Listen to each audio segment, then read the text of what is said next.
goes overseas. A man's wife goes overseas. And then word comes back that his wife died. His wife died.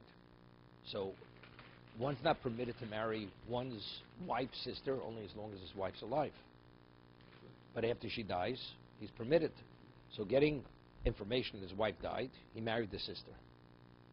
What happens? He's married to her. All of a sudden, his wife returns. Meaning the testimony was false testimony. It was inaccurate. So, of course, he has to separate himself from his sister-in-law. Of course, it's his wife's sister. Still married to his wife, right? The child that he has from the sister is a mamzer. Of course, it's incest. But he's permitted to go back to his wife. There's nothing wrong with going back to his wife, to his first wife.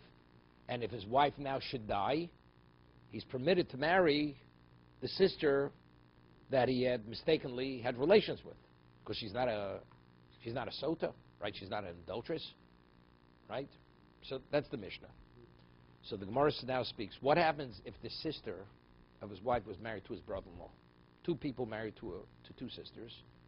Now the brother-in-law went overseas with his sister-in-law, with his wife's sister. His wife stayed behind. His wife stayed behind. He went overseas with his brother-in-law's wife, with his sister, his wife's sister. Witnesses come and say, the brother-in-law died and the sister died. That means his wife died. So what does he do? So if his brother-in-law died, that means the wife that he left behind is no longer a married woman. And although the woman who was left behind was the sister of his wife, since word came back that she died, he married her.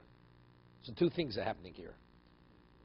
Right? It's a woman who was married, who had a husband, and it's the sister of his wife, his previous wife. What happens? The brother-in-law comes back, and the wife comes back. So it comes out the woman he married, it was considered adultery. I mean, inadvertent. But let's say she got married based on the testimony of a single witness. What happens? That we have the Mishnah. She's not permitted to the second husband, because evidently she didn't check it out. He didn't check it out well enough, right? The woman he married, she didn't check it out well enough, so we penalize her, and we say she's not permitted to go back to her husband, right? But the one who was the adulterer, so-called the inadvertent adulterer, he's permitted to take his wife back, because his wife is the sister of the woman he had relations with, right? We only penalize the woman who committed adultery inadvertently, because since the marriage was based on testimony of a single witness, so we penalize her because you're supposed to verify. Evidently, you didn't check it out well enough that your husband was dead, because of it he came back. Right? That's what we're going to discuss right now. Even if his wife, together with his brother-in-law, that's his brother-in-law, is married to the sister of his wife. They went overseas. The hani nesuin, the kamitzra eshes giso agiso. So when he married the wife of his brother-in-law, where they thought he died, what did that marriage cause? It caused that his wife should be forbidden to him, right? Because she's considered an adulteress. So she's not permitted to go back to her husband. So although he's the cause of that, the woman is not able to go back to her husband, nevertheless, we allow him to remarry, to take back his own wife. Right? That's it. So she's penalized and he's not. No, he's never penalized. No, I'm saying, Yeah, that's what Mishnah. Yeah, correct. That's what he says. And this marriage to the widow, the so-called widow, and what did it accomplish? What did it bring about? Itzra ishto, right? Right? He's not right. The commitzra ishes giso agiso. The wife of the brother-in-law is not. She's not permitted to her husband now. Afiloch eshes giso. Right? Afiloch esh giso asiro ishto shario. Even though the wife of his brother-in-law is not permitted to her husband, but his wife, she's permitted to him, right? Although Amina, we don't say mito shenesher eshes giso agiso. Because since the wife of the brother-in-law is forbidden to the brother-in-law, therefore we're going to penalize you, and we're not going to let you have your wife back. Because if you're the cause of the second man not being able to get back with his wife. We're going to penalize you. You're not going to be able to get back with your wife. We don't say that. You have it? You have the place? Okay. So the Gemara wants to say, Lema Mastisid Lo Rabbi Akiva. Seemingly, the Mishnah is not going to Rabbi Akiva. Why? Di Rabbi Akiva, Haviloi Achos Grushoso. We'll see. The Gemara says. Because otherwise, she's considered the sister of his Grusha. Meaning like this. We'll see Rabbi Akiva says something. Tanya. Kol Araisha B'Torah Tzrichas Himenu Get. Let's say a person mistakenly didn't know somebody was his, let's say, his sister. He marries his sister, didn't know it was his sister. And then he realizes, does he have to divorce her? Of course not. He's not married to her, right? There's not even a consideration. Nobody would even conceive this to be a marriage. So if he didn't give a get, would people say a married woman's remarrying without a get? It's a sister. So everybody knows a person cannot be married to a sister, right? But what about if you have a case like this? Very interesting. A man is married to a woman and only did Kedushin. Only did Kedushin with her. And then afterwards, he marries, and then he believes she died. He believes his wife died. And he goes and marries the sister of his wife. What are people going to say? And then afterwards, then he realizes his wife is alive. But he only did Kedushin. Now, let's understand something. If, let's say, a person marries a woman conditionally, Kedushin. You're married to me on the condition, you give me $1,000. And she doesn't give him the $1,000. What's the halacha? The marriage is not a marriage, because it was conditional marriage. What happens? He says, I'm marrying on the condition, Kedushin. You give me $1,000 in 6 months. Subsequently, he consummates the marriage. He cohabits with her. And she doesn't pay the $1,000. What do we say? Even though there was a condition, the marriage is a marriage. Why? Because since we have a principle, Eino Demosa Bilosa Bilos Nus, he doesn't want that his act of cohabitation should be just an act of a sexual act. It should have value. Therefore, he foregoes the condition. So even though originally, so if it was only Kedushin where he didn't cohabit with her, then if the condition is not met, the marriage is not a marriage. But if there's Nesuin, he fully marries her, and he consummates the marriage, then even though there was a condition, the condition is meaningless. He's married to the first woman, okay? So let's say you have a case. He marries a woman, just Kedushin. He doesn't consummate the marriage. Then witnesses come and say his wife died. His wife died.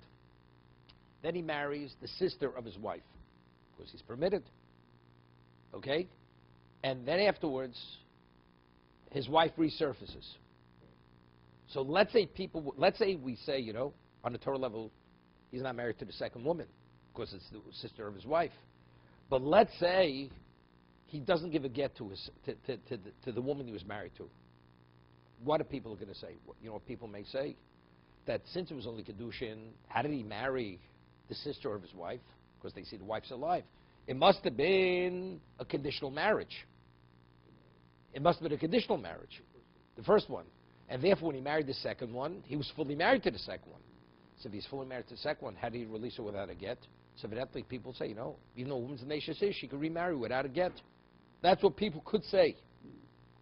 Therefore, we require he gives a get to the second one, rabbinically. So now, if that's the case, do we allow him to remarry to take back his first wife? According to Rabbi Kiva, you don't allow him to take back his first wife, because what are people going to say? If he gave a get to the second one, that means, so who was the wife? The second one's the wife. So people will say, something? So if his wife, that means he's married to the wife, the sister of his wife. Therefore, rabbinically, we don't allow him to go back to the first one. Rabbinically. So he has to divorce the second one? The first divorce is a Doraisa divorce. The first one is the second divorce. The second one is rabbinic. Okay? That's what Reb Kiva says. So right now, the Gemara understands that Reb Kiva said his halacha not only if the first was Kedushin, but even in the Nesuin. Even if he fully married, consummated the first marriage. And the same story happened. Witnesses came, said his wife died, he marries the sister of his wife. Even in that case, you have to give a get. The case I just told you, Reb Kiva, which the Gemara is going to explain, is only by Kedushin. Because people will only say that if there was only Kedushin, not Nesuin, not where it was consummated. That's why you have to give a get to the second. But what the Gemara right now holds, seemingly the Mishnah is not going to Reb Kiva, because Reb Kiva said it's halacha even by Nesuin. Even if he's married to the first one, and then he marries the second one, and he gives the get to the second one, Rabbi Akiva requires a get even there to the second one. So if he gave a get to the second one, what are people looking to say? How did he go back to the first one? See, evidently, it's a problem. Because he's not permitted to go back, but the Mishnah says we allow him to go back to his first wife. So the Gemara says, so clearly you see, the Mishnah cannot be going like Rabbi Akiva. So the Gemara says, but our Mishnah says he can. So evidently it must be that he doesn't have to give a get to the second one. Factually, if you'd have to give a get to the second one, we wouldn't allow him to go back. And our Mishnah says we do allow him to go back to. So that means he doesn't have to give a get. So evidently our Mishnah is not going like Rabbi Akiva. Because Rabbi Akiva says you have to give a get to the second one. Right? Because if our Mishnah would agree, our Mishnah couldn't say we allow him to go back to his first wife. Right? So Mara's going to say, you misunderstood Rabbi Akiva. Rabbi Akiva never said where he was fully married to the first one. Rabbi Akiva said you only have to give a get where you only did Kedushin to the first one, as we just explained. Let's see it inside. Kedushin. Kedushin means where it wasn't consummated. Right? Because people say, well, it was only conditional. And therefore, that's the reason why, he was married to the second one. But if there's Nisuin, you can't say even if it was conditional, the marriage is a marriage. Because we forego the condition because we say the person doesn't want that a sexual act should be considered worthless.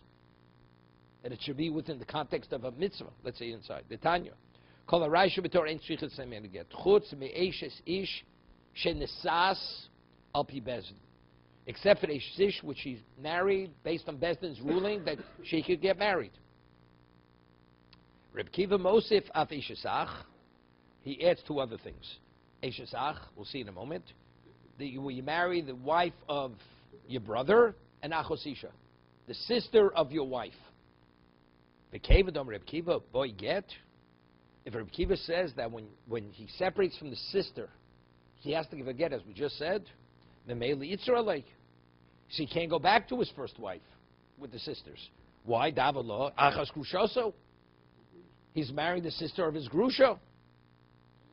So that Gemara says, you're missing the point. But wasn't it said, Omer Rav Gidl, Omer Rav Chiba Rav, Omer Rav Chiba Yosef Rav, what is the case of Eshesach where people will say that he's married to the second one? What case? Go Chekivesh Ochedes Isho. Volhum Yisayom. He only did Kedushin on the first wife, on his wife. Then his wife went overseas. V'shama Shemeis Ochiv. And then he heard that his brother died. We're going to the other case. The first case, we have two cases. A man goes, his brother marries a woman, Kedushin. His brother does Kedushin, only Kedushin. Then his wife goes overseas, and then he hears that his brother died. His brother died. Now he goes and marries the wife of his brother. So what are people going to say? Then his brother resurfaces. On the Torah level, does he need a get? No. Because it's clear, it's been revealed, she was married to the brother didn't die. But you know what people are going to say? But this is what people are going to say. Since the brother only did Kedushin before he left to go overseas, if that's the case, how did the second brother marry her? Right? It was a conditional marriage. It was a condition. So that's the reason why he was able to marry the second one. Marry the wife of his brother. So if we're going to allow it to leave the brother who married the brother's wife without a get, what are people going to say? A married woman could remarry without a get. We have two cases which are similar cases. Ruvain and Shimon. Ruvain marries a woman just Kedushin. Just puts the ring on her front to her, and then he goes overseas. Witnesses come and say he died. So the brother goes and marries his sister-in-law. Let's say, call it the Yibum. The Yibum. And now, his brother resurfaces. On a Torah level, the second husband has to give nothing to the woman, right? Because she's a married woman. It turned out the testimony was false. But what happens if he should let her go without giving a get, rabbinically? People are going to say that how is he permitted to marry the wife of his brother? Evidently, the brother only made a conditional marriage. And since the condition wasn't met, he was never married to her. Therefore, the second brother, when he married her, that was the valid marriage. So, in that case, so he has to give her a get. So he can't go back. Right? Even if his brother should die, he can't go back. Because people see him as what? They see it as what? As the first man's, as the second brother's wife, not the first brother. Right? But in what context is he speaking over there? Kedushin. The first brother did Kedushin, didn't do Nisuin. And it was a conditional marriage in Kedushin. Right? Came to Kiddush Ochav Isha, Volachim Nitzayom, V'shom Shemes Ochiv, Omad V'noses Ishto, Darmi Inchi, what are people going to say? Hach Kamo Tino Havalei B'Kedushin. The first brother, when he married the woman, there was a Tanai, it was a conditional marriage, the Kedushin. V'hai Shapin Nosiv, therefore when the second brother married, the second marriage is a valid marriage. So therefore, as a result of that, that's why he has to give a get to the woman before she leaves. Right? She can't go back because she appears to be his brother's wife. See, we don't allow, rabbinically, we don't allow. Right? We don't allow it. And what's the case? Achosisha, same case. Nami hechidam go chekidish isha. A man goes and just does kedushin to a woman. Right? V'holcha libdina sayam. And then his wife, which he only did kedushin, went overseas. V'shoma shemei, so then he heard she died. She passed away. Omad v'nosas achoso, and then he marries the sister. So people say, how did he marry the sister? Damri and she, people are going to say, the first wife he married, they're not going to say she died. Tanai havalo b'kedusheho. It was a conditional marriage. And because she did not meet the condition, the marriage was not a marriage to Rachel, and therefore he's permitted to marry Leah. V'shapin nosif, so the marriage to Leah was a good marriage. So he gives a get. So that's why rabbinically he has to give a get to Leah. So now, if we allow him to go back to his first wife, what are people going to say? He's marrying the sister of his wife. Therefore, rabbinically, according to Rabbi Kiva, we don't allow him to go back to the first wife. Okay? El Nisuin Nikol Amema to Nohavale in Nisuin. But Rabbi Kiva only said that by Kedushin, but by Nisuin, a conditional marriage with Nisuin, there's no such thing. That after she doesn't meet the condition that the Nisuin is, if it's consummated, that it's nullified. It's not. Because we said if a person consummates the marriage, even if there's a condition, we ignore the condition. So our Mishnah is speaking about Nisuin. He was fully married to the first sister. So if he was fully married to the first sister, then now witnesses come and say his wife died. Now he marries the sister-in-law, the sister of his sister. We allow him to go back take his wife. Because what are people going to say? People here will know definitely he's not married to the sister. He doesn't even get in that case. Because everybody will know he's not married to the sister. Because his wife's alive. Okay? Good.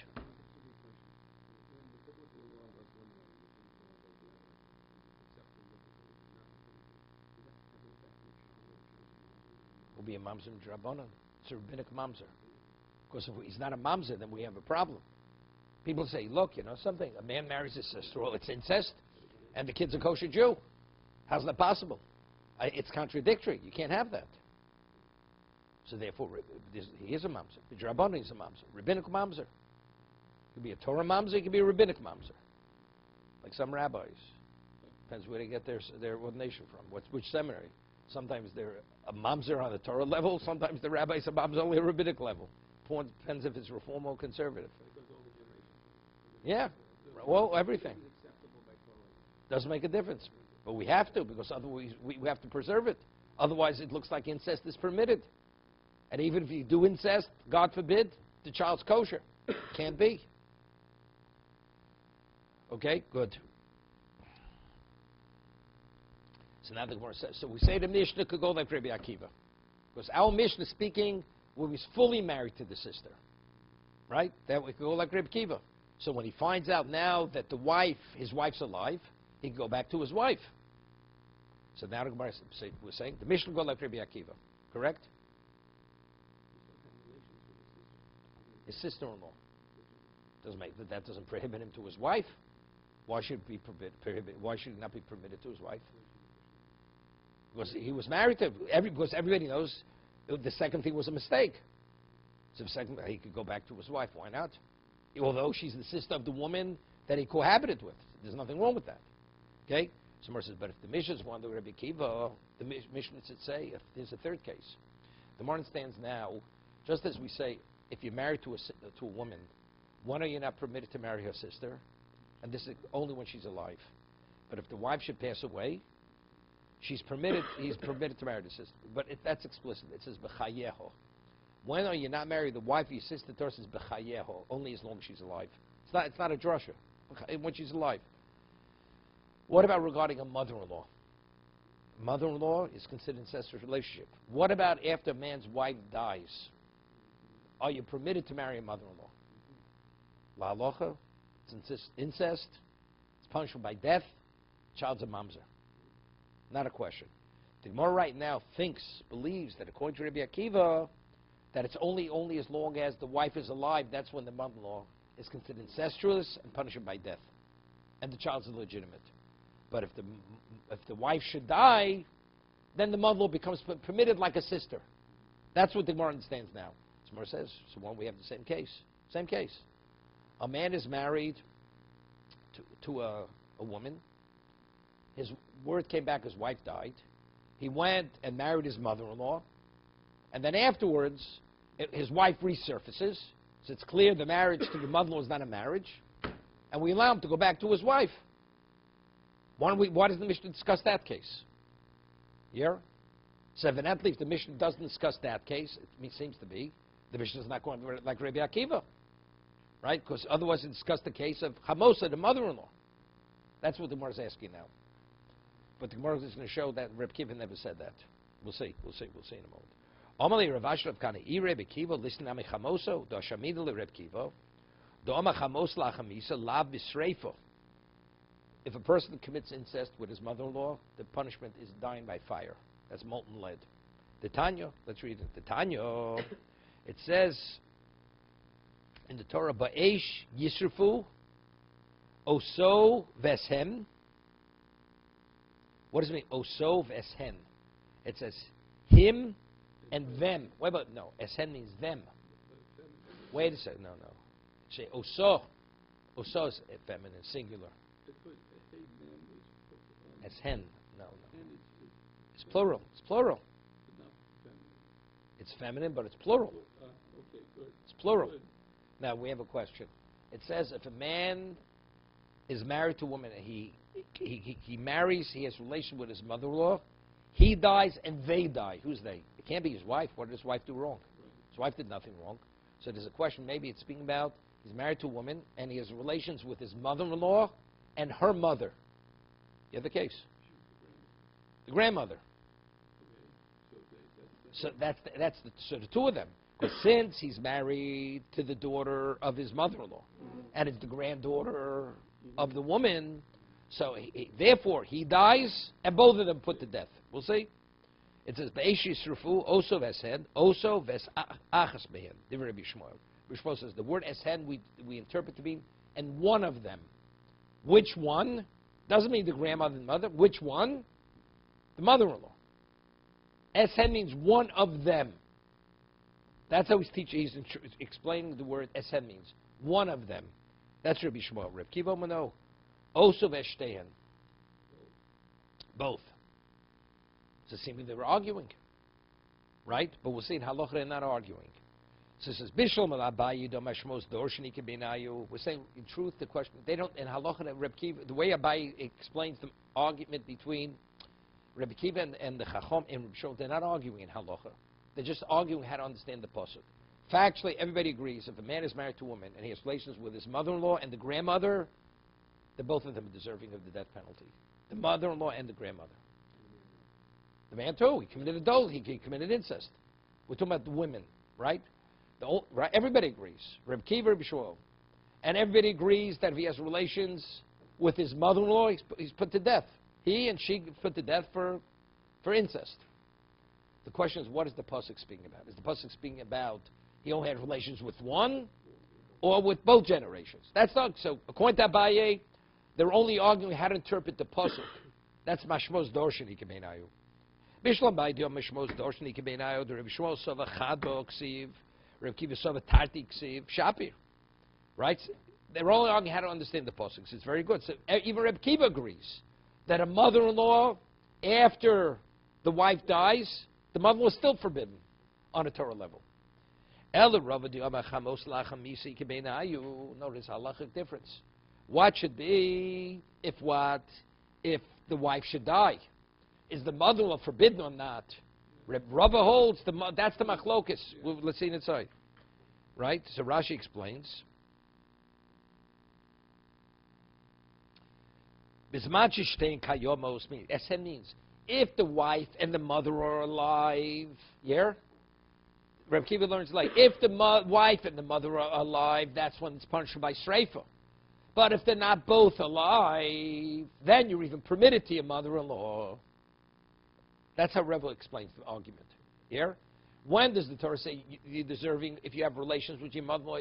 You put death through burning. That's if the wife is alive when you have relations with your mother-in-law. But if your wife is no longer alive and you have relations with your mother-in-law, there's no sreifa. It's not punished by death. Wait, that's what the Gemara understands now. So the Gemara understands it seems it's permitted. It's not punished by death. It must be permitted, right? Omalei. So on that, Gemara answers no. Nehi demiyata kro b'sreifa. You may not be liable for the death penalty. Misura mimiato kro. Right? But still, it's even after the wife passes away, it's still considered incest. It's an incest which is not punished by death. Right? No, the kid will be a mamzer. The child will be a mamzer. Be a mamzer. Okay? So therefore the Mishnah could go like, that's the reason why it's not listed in the Mishnah. So Gemara says, V'tiyosa b'shchiva da'choso. Now the Gemara is asking a question. We're saying, if a man commits adultery with a woman, who's she forbidden to? She's forbidden to the husband, and she's forbidden to the adulterer. Both, right? But here the Mishnah says, if he has relations with a woman, with the sister, wait, she's not permitted to husband. If she was married, she's not permitted to husband. But he's permitted to go back to his wife, although it's a sister. Why? Maybe we say the same thing. Maybe if you violated this erbo, you have relations, maybe you're not permitted to go back to your wife. Because it's the sister, you had relations with a sister when you weren't permitted to have. So in that the Gemara answers, right? Midi dehava aisha will stop. So Gemara says, excuse me.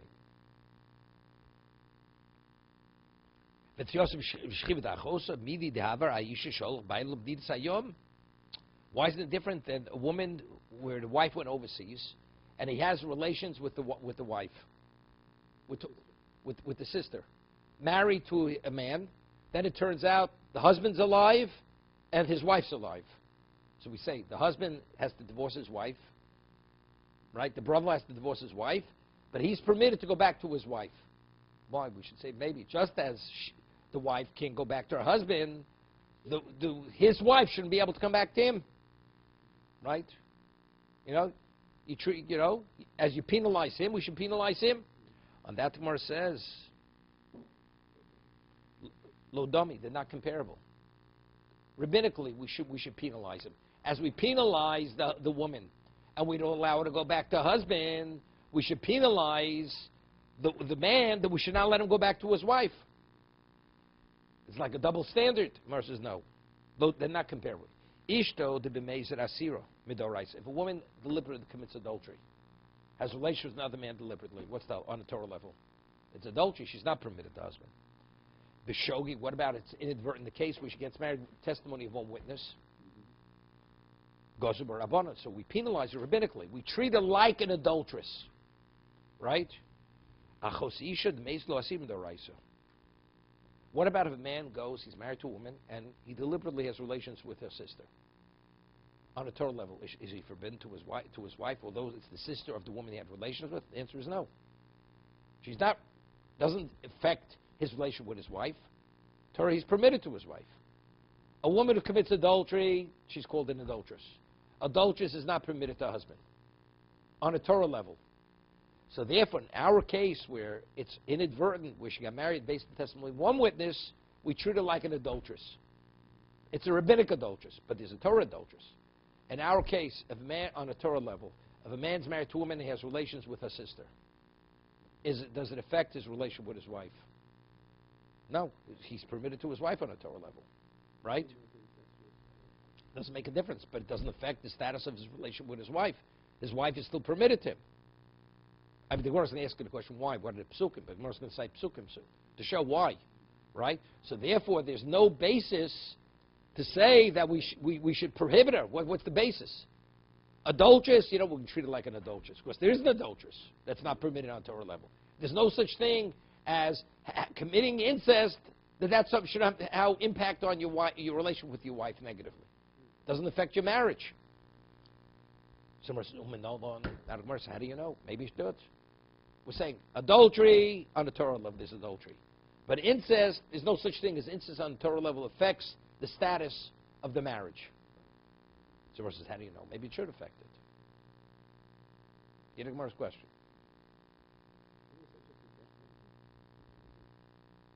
Let's say it wasn't forewarned. First, we're still on out. It's only Koris. It's Koris. It's lashes. Gets lashes. So after lashes, we allow him to go home. His wife will take care of him.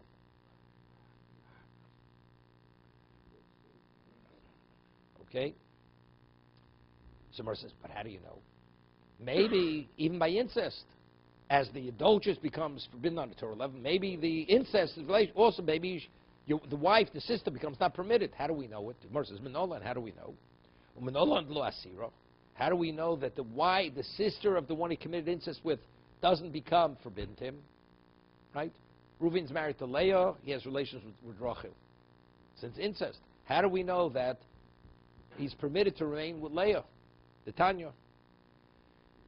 It says, Oso. Now, by adultery, what does it say? It says, V'shochav Oso. He lied with her. What's the inference with her? With her and not with another woman. So the inference is, when you lie with her, she becomes an adulteress. But if you lie with any other woman who's forbidden on a Torah level, she remains permitted. No, it's a posuk, Zer Sakosuf. No. Well, we'll see now. It says, V'shochav Oso. When you live with adulteress, with a married woman, she becomes an adulteress. Okay? That's adultery, means not permitted to the husband, not permitted to the adulterer. Right? So what does that mean? Any other case other than that, the woman is permitted, and also the wife is permitted. Well, everybody's permitted. Because it's an exclusion. The inference is this and nothing else. Only the adulteress, when you cohabit with her, that what prohibits her. But lying, committing incest with the sister will not affect the relationship with the wife. Why? Because maybe I have a kal v'chomer. Maybe without the pasuk, I'd say maybe yes. Hello, Dinu. Ubamama mokum shabal lisakal. Nesar. The Gemara refers to adultery as not the most serious type of transgression. So the Gemara explains why. It's very serious. It's punished by death. It means if a man is married to a woman and he divorces her, so when she's married, she's not permitted to anybody. When they're married. But if he divorces her, she becomes permitted to the whole world once she's divorced. But let's say, what about a woman is a mother-in-law? A mother-in-law never becomes permitted. His wife dies, he divorces his wife, whatever happens. Once a mother-in-law, always a mother-in-law. Right? Howard. Okay, wanted to wake you up here. Okay. Stimulant. Okay. So we say, Umaba mokum shwal isakal. Ashes, relatively speaking, it means it's resolvable. We can resolve the problem. How? Through a divorce. Nesaroser. But yet, if you commit adultery with her, right, she's not permitted to the one who prohibited her. Right? Nesaroser. Mokum shwal isachomor. So we have a situation of isachomor. What's isachomor? Like the wife of a sister. Definitely the one who created the problem should not be permitted. You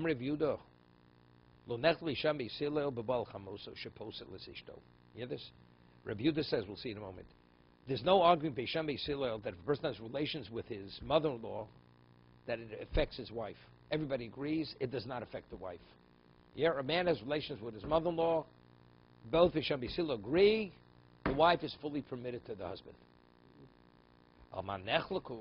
Where does Bisham Bisil argue? The Baal Achos Ishto. A person has relations with the sister of his wife. Bishami Omri and Posel. Bishami says he's not permitted to be with his wife now. Bisil Omrim Lo Posel. He's permitted to go back to his wife, even though he had relations with the sister of his wife. That's Rabbi Yehuda. So by Chamosa they don't argue. Where do they argue by Achos Ishto? That's Rabbi Yossi. So Rabbi Yossi says Lo Nech Bishami Selo Baal Achos Ishto. Shelo Posel Lisishto. He says, I disagree. Bishami and Basil never argued. Everybody agrees it does not affect your relationship with your wife, with my two sisters. They argue he has relations with his mother-in-law. Bishami Omrim Posel. Bishami says that it disqualifies the wife. Basil Omrim Lo Posel. Does not disqualify. You with me, Howard? Yes, I'm just trying to figure out why would that be, because you have... It's all based on psukim.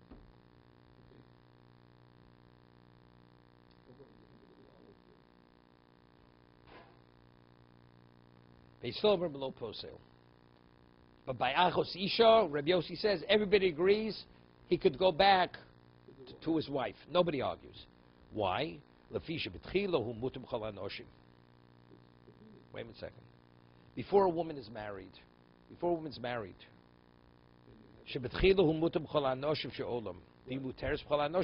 man marries, he's permitted to marry any woman, as long as it's not his sister or his what, or his mother. Right? See, he's permitted to all the women, and she's permitted to all the men before marriage. A single woman. Kicha, what about if he marries her? What happens? Who osra? Wait, who osra? He prohibits her. Look inside. Wait one second. Who osra? You have your finger on the... Vihi osra so. She prohibits him. We'll see. Meruba isish osra, but it's the prohibition that he affected her is more extensive. Our whole family. No, I said he affected her is more extensive. As the new family, she's forbidden to every man in the world. Right. That's not family. Oh, okay, good. Right? Mi'isish asra sohu. To a greater degree than she restricted him. Why? Shu asra b'cholachi anoshim sheba'olam. When he married her, he prohibited her to every man in the world because she's a married woman. V'hi lost raseyu elab krosel. She only restricted him to her relatives. Right? A man can be married to multiple wives. So he can't marry her sister, her mother-in-law, the grandmother, okay? So we established that fact. Dinu, we have a kal v'chomer now. Umahu she'osra b'chol anoshim sheba'olam. Where he prohibits her to every man in the world when he marries her. Shoggo bi'isel ba'oselo. Eina naseres. If she has relations with someone who's not permitted to her, she does not become forbidden. B'mutalo. Eina naseres b'mutalo. Right? Shoggo ba'oselo. Eina naseres b'mutalo. One second. Right. Shogaga ba'oselo. If the husband has relations with his wife's sister, if he had relations, his wife doesn't become forbidden to him. Right. A woman becomes a husband. He went, man marries a woman, she's forbidden to the whole world. She's a married woman. Now he has relations with her sister. So what was the root of the reason why he's not permitted to the sister? Because he married her. So he created the marriage. Right. And despite his creating the marriage, he's still permitted to the wife when he has relations with her sister. Right? Shogeg ba'oslo eidin neseres. When he was b'shogeg ba'oslo eidin neseres, she doesn't become forbidden to him, to the husband. B'mutalo, and it says b'mutalo, he doesn't become forbidden in the woman who was permitted to him, which is his wife.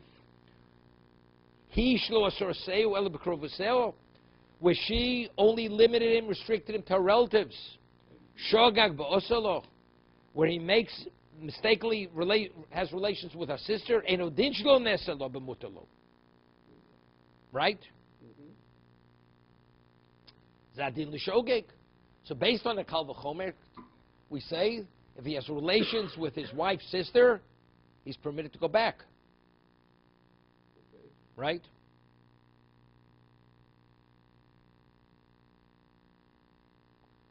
So that we prove with Shogeg. Shogeg first inadvertently has relations with the sister of his wife. He's permitted to his wife. What about the Mezid Lama? What about if he deliberately has relations? Of course, we differentiate by adultery. A woman mistakenly has a relationship with a man who's not his wife. She's not an adulteress on the Torah level. A woman mistakenly believes somebody's her husband. It turns out not to be a husband. She's not an adulteress on the Torah level, right?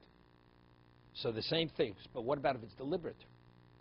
So we'll say the same thing. A person inadvertently has relations with his sister-in-law, doesn't affect his marriage negatively.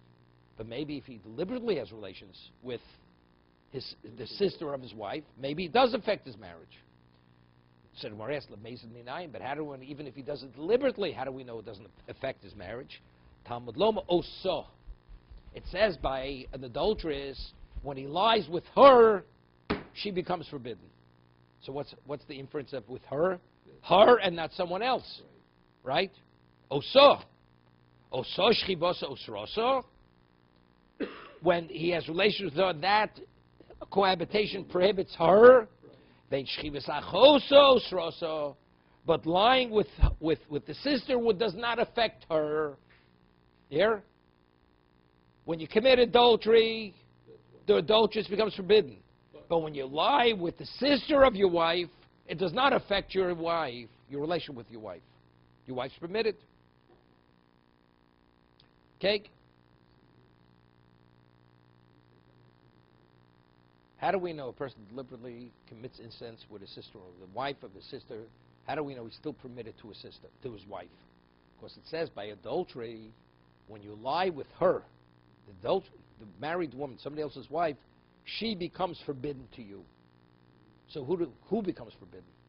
The case of adultery. That woman, and not someone else. So that's the case where when you lie with her, that affects only her and nobody else. So the same thing. So when you lie with your sister-in-law, single woman, not a married woman, it doesn't affect your wife. The only one who's affected is the one you lie with. Right?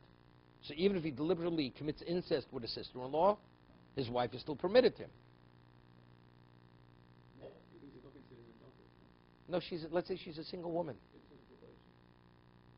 It's incest. It's still incest. He's not permitted to cohabit with his sister-in-law. Is that forever? Let's say his wife now passed away. Can he go back to his sister-in-law? Yeah, it could. Not a problem. That's not. Doesn't make even though that the Mishnah says. Because at this point, he's usher. No, but Shachav Osa is only speaking by adultery. Adultery. Right. So once they. Okay. So now that wife passed away. No, he could go. Even though he once committed incest with her, he could go back to her. He could go back to the woman he committed incest with. Okay. Of course, that's only by an adulteress. Which is true of his wife's sister, but not of some other. If she was married. If she was married. Even if her husband should die, it doesn't make a difference. He caused it to be an adulteress. For a married, a single woman, He could go back. Okay, so we have an argument between Rabbi Yehuda and Rabbi Yossi. What is the argument Beisham Beis Hillel? Rabbi Yehuda says the argument Beisham Beis Hillel is by what? Is regarding the case by Chamosa, the mother-in-law. Everybody agrees. This is Rabbi Yehuda. The man has relations with his mother-in-law. Beisham Beis Hillel both agree that what? He's permitted to his wife. To his wife? No, to his wife. Yeah, to go back to the wife. But if you have relations with your sister-in-law, when you're married to a sister, Right. Beis Shammai says no, Beis Hillel says yes. Rabbi Yossi says no, I disagree. By sister-in-law, everybody agrees. Even Beis Shammai, you can go back to your wife. Where does Beis Shammai still argue? By the mother-in-law. Okay?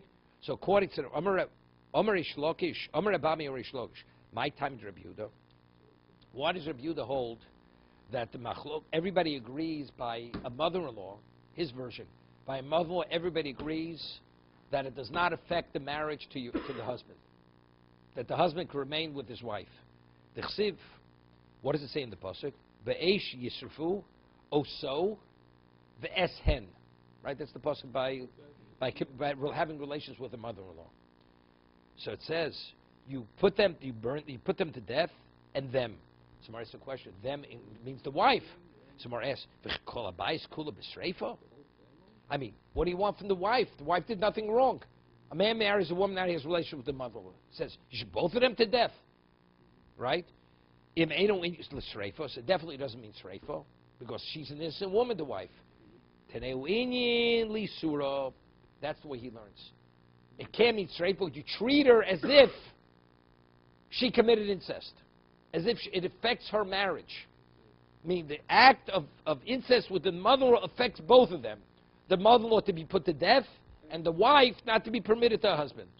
That's how Beis Shammai interprets the pasuk. We don't rule like Rabbi Yehuda. You hear this? Meaning that if a man even deliberately lives with his mother-in-law, everybody agrees the wife is totally permitted to her husband. You know, today it's hard to believe, but today this is not uncommon. The sister, the mother-in-law, you know, it's worse than the Wild West. Okay? So Rabbi Yehuda, ain't halakha Rabbi Yehuda. So if we don't rule like Rabbi Yehuda, so even according to Beis Shammai, if a person has relations with his mother-in-law, it does not affect his marriage, his relation with his wife. The Ovid Isur B'chamsei. Hear this? There was an incident. The man had relations with his mother-in-law. Asher Rabbi Yehuda, Asher Rabbi Yehuda Nagdi. Rabbi Yehuda's Damor. He went and gave him Malchus. He flogged him. Omar Lei. He said to the man who he flogged him, he says, if Shmuel wouldn't have said that we don't rule like Rabbi Yehuda, he says, she would have caused that she would be forbidden you forever. Meaning, you would have had to divorce your wife. But because we don't rule like Rabbi Yehuda's interpretation, that's why you're permitted to retain your wife.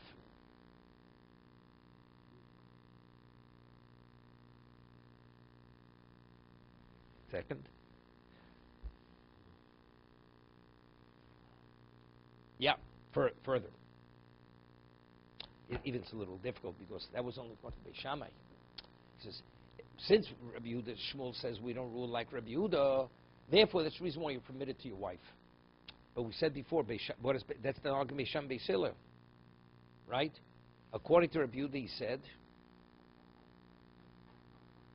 Rega, one second. No. Yeah. Yeah, Rabbi Yehuda says that everybody agrees that if when you have relations with your mother-in-law, that you're not permitted to your wife. So, but since we don't rule like Rabbi Yehuda, therefore, that's the reason why you're permitted to your wife. Now the more wants getting better. We made a kal v'chol before. We said, by Yisakal, we said what? That he's not permitted to the woman. So we wanted, what does Yisakal mean, right? We made a kal v'chol on top.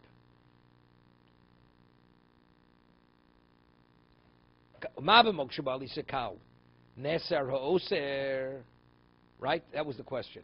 We find if a person commits adultery, which is isakal, it's not a serious transgression. It's not a serious. The Gemara wants to know. Isakal, the Gemara understand means it's only a lav. That's what we want to know. It's a light transgression. Ma'isakal. Omar Rav Chizda Masu Grushoso. Mishanisis. What's the halacha? A man's married to a woman. Here, divorces his wife. Now she fully marries another man. And now the second husband divorces her. Is the first husband permitted to take her back? It's incest. That's not it. It's a lav. It's a negative commandment. He's not permitted to take her back. Okay? Masgru shoso. Mishinisis bo'al leo. Bo'al le'ahai. Osra alei. The high ball there, idoch osrale. The high. 1 second.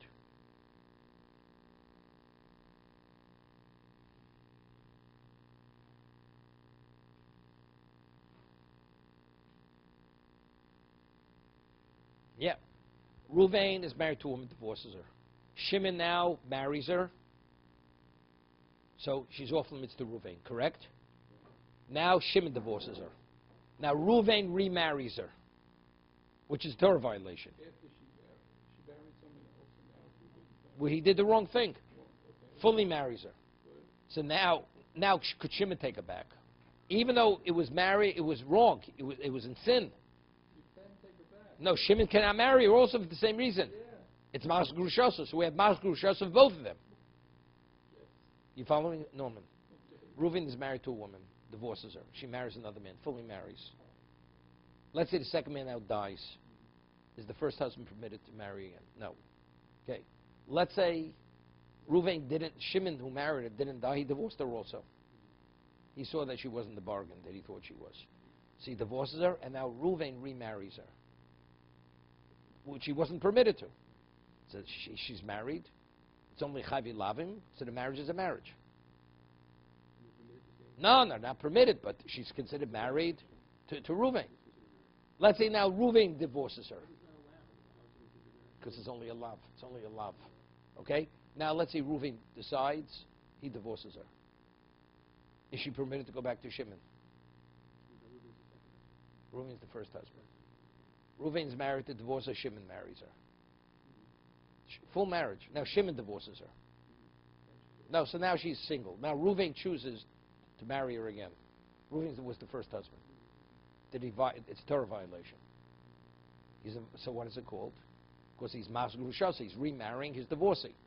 Now, Reuven divorces her. If Shimon now marries her, that's the second husband. He's also in violation of Mas Grushasa. Because since she was fully married to another man after he divorced her, he's not permitted to remarry again. Okay? So both of them are in the same boat, the first husband and the second husband. Right? We'll leave this for tomorrow.